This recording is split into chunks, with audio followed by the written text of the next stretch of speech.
Саламатсыздар ма оқушылар? Бүгінгі өтетін тақырыбымыз рефлекторлық кезең және оның маңызы.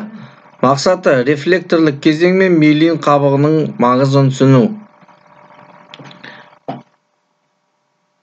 Негізі рефракторлық кезең дегеніміз физиологияда немесе неврологияда жүйке жасушасының немесе бұлшықет талшықтарының әрекет потенциалының туындауынан кейде мүлдем қозу болмаған жағдайы, қандай да тітіркендіргіш әсер етсе де қозудың тумауы.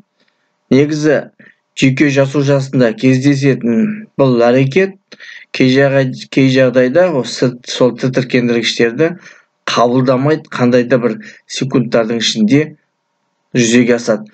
Осыны атайды рефракторлық кезең деп атайды екен. Негізі бұл әсіресе бұлшықет талшықтарының жиырылғыштығында болады.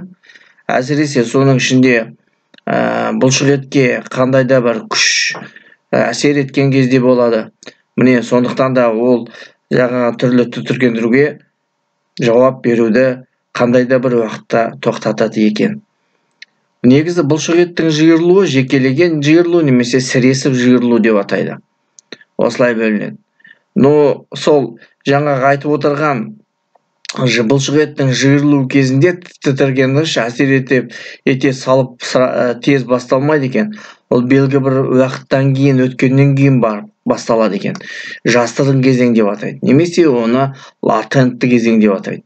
Латентті кезең дегеніміз тітіркендіргіш әсер еткен бұлшықет реакциясы басталған мезетте дейінгі уақыт екен. Негізі бұлшықет ұзақ әрі біріккен жиырылуы немесе сіреспелі жиырылуы немесе сіреспе деп атайды екен. Сіреспе бұлшықеттердің жекелеген жиырылуының жиынтығы нәтижесінде туындайды екен. Негізі манағы айтып кеткендей, осы жерде сіреспе деп айтып жатырмыз ғой.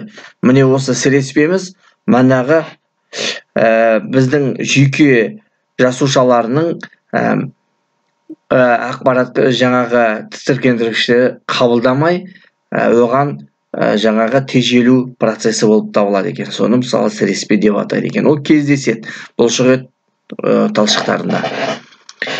Әрине, сонымен бірге міне картада айта кету керек, тісшелі жиырылу немесе жаңағы оны жетілмеген сіреспе деп атауға болады екен.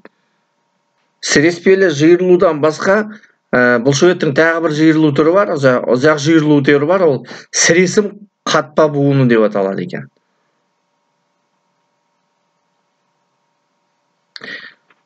Сонымен қатар жаңағы осы